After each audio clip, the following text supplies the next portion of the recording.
بسم اللہ الرحمن الرحیم۔ ایک کے بعد ایک دلخراش پریشان کر دینے والے واقعات کا سلسلہ جاری ہے۔ یہ ہیں محمد بن سلمان، جو اس وقت سعودی عرب کے ولی عہد ہیں، اس سرزمین کے ولی عہد جہاں پر قدم رکھنے کا خیال بھی دل میں آتا ہے تو عقیدت و محبت انسان کو چاروں طرف سے گھیر لیتی ہے۔ جمعے کے مبارک دن میں جزیرۃ العرب کی حرمت کو پامال کیا جاتا رہا۔ سوئمنگ سوٹس کی نمائش کی گئی، لباس کے نام پر چند کپڑے لپیٹے برہنہ عورتیں بے شرمی کی مثال بن کر تماشائیوں کے سامنے واک کرتی رہیں۔ اس حیاسوز بے لباسی اور اسلامی اقدار کے جنازے کو دنیا کے سامنے فخر کے ساتھ پیش کرنے والے یہی محمد بن سلمان تھے۔ اسلام کے مرکز و محور کی اس شدید ترین بے توقیری کو محمد بن سلمان کے ویژن 2030 کا اہم حصہ مانا گیا اور اسے پروجیکٹ ریڈ سی سے متعلق کہا گیا۔ اسی ویژن 2030 کے تحت آج سرزمین مقدس کے مختلف علاقوں میں شراب خانے موجود ہیں، کیسینوز کھولے گئے ہیں، مردوں اور عورتوں کو مکسڈ گیدرنگ کی حکومت کی جانب سے اجازت دی گئی ہے،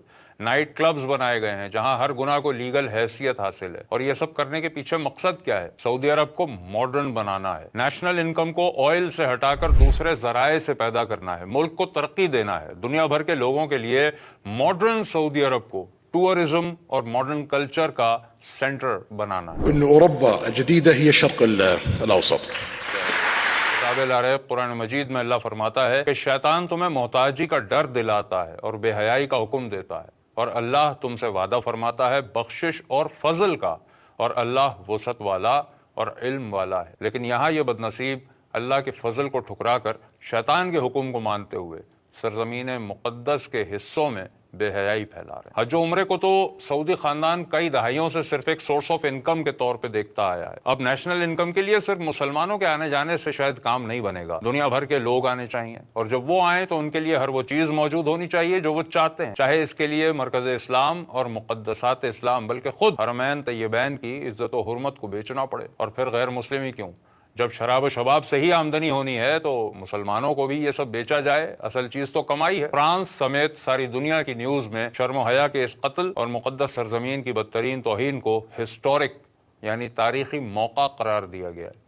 سوال بہت سیدھا ہے، جب ہم پاکستانی عوام فرانس، سویڈن اور ہالینڈ کی طرف سے ہونے والی گستاخیوں پر ری ایکشن دیتے ہیں اور ایسا دیتے ہیں کہ دنیا دیکھتی ہے، تو پھر جزیرہ عرب کی توہین کرنے والے کے خلاف ہماری آواز کیوں نہیں نکلی؟ حضور نبی کریم صلی اللہ علیہ وسلم نے فرمایا تھا، جس کا مفہوم ہے کہ فتنے ہر طرف سے ایسے برسیں گے جیسے آسمان سے بارش برس۔ یاد رہے کہ سرزمین عرب اور حرمین طیبین کسی خاندان یا فرد کی ذاتی ملکیت نہیں ہے، یہ امت مسلمہ کا مجموعی ورثہ ہیں۔ یہ کسی ایک شخص کی مرضی پر ڈیپینڈ نہیں کرتا کہ وہ جو چاہیں کرتے پھریں اور ہم اس لیے خاموش رہیں کہ ہمارا اس سے کیا واسطہ ہے۔ یہ دیکھا جائے تو فلسطین سے بھی زیادہ بھیانک صورتحال ہے، کیونکہ وہاں کے بارے میں ہم یہ جانتے ہیں کہ وہاں اسرائیل قابض ہے جو ایک یہودی ریاست ہے، لیکن یہاں پر اسلام کی برانڈنگ کے ساتھ اسلام کی عزت پر حملے کیے جا رہے ہیں۔ یاد رکھیں کہ جو کچھ اس سرزمین میں کیا جائے گا دنیا کی نظر میں اسے اسلام مانا جائے گا۔ کیا یہ سب ہونا ہمیں گوارا ہے؟ قرآن میں اللہ نے فرمایا کہ انہوں نے تو یہی خواہش رکھی کہ کسی طرح تم نرمی کرو تو وہ بھی نرم پڑ جائیں، اور یہاں پر شیطان کے کچھ پیروکار نرم پڑتے ہی چلے جا رہے ہیں۔ اس بے شرمی پر سب خاموش، دل میں اللہ کا ڈر ہی پیدا نہیں ہوتا۔ اور اب اصل سوال تو علماء سے، ہر مسلک کے وہ عالم جن کے پیچھے چلنے والوں کی تعداد لاکھوں اور کروڑوں میں ہے، اور ان میں بھی سب سے پہلے وہ جو خود کو اہل حدیث کہلواتے، جو سعودی عرب کے سب سے زیادہ نزدیک رہے ہیں، وہاں سے پیسہ لے کر اپنے مدارس مساجد بناتے رہے ہیں، ان کی غیرت نے یہ سب کچھ کیسے گوارا کیا؟ مسلک اہل حدیث سے سوال کرنا جینونلی اس لیے بھی بنتا ہے کیونکہ وہ سعودی عرب کے دین کو دنیا کے سامنے مثال بنا کر پیش کرتے رہے ہیں، تو اب سعودی عرب کی جو شکل سامنے آ رہی ہے اس پر خاموش رہنا نہیں بنتا۔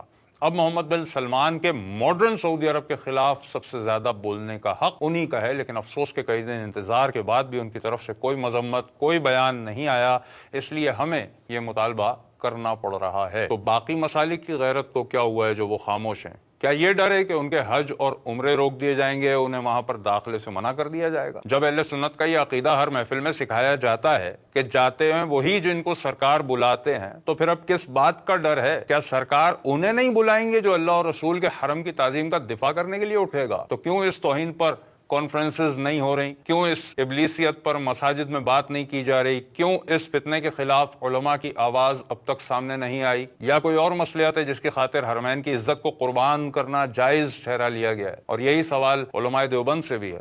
خالص اللہ کے دین کی بات کرنے والے اللہ اور رسول کے گھر کی اس پامالی پر چپ کیوں ہیں؟ جواب دیا جائے کہ کیا ننگی عورتیں، چلتے ہوئے شراب خانے، قمار بازی کے اڈے اور ماڈرن ازم اسلام کے مرکز کی نئی پہچان بننے والی ہے؟ کیا ہم اپنی اولادوں کو اس سرزمین کی روحانیت دکھا پائیں گے جس نے ہمیشہ کافروں کو مسلمان کیا ہے؟ یا پھر محمد بن سلمان اور سعودی خاندان ہمارے دینی مرکز کی شناخت چھین کر اسے ماڈرن ٹورزم کے لیے ایک ایسی سائٹ بنا دیں گے جہاں جانے والا بجائے گناہوں سے پاک ہو کر لوٹنے کے اللہ کے عذاب کا مزید حقدار ہو کر لوٹے گا؟ جواب چاہیے۔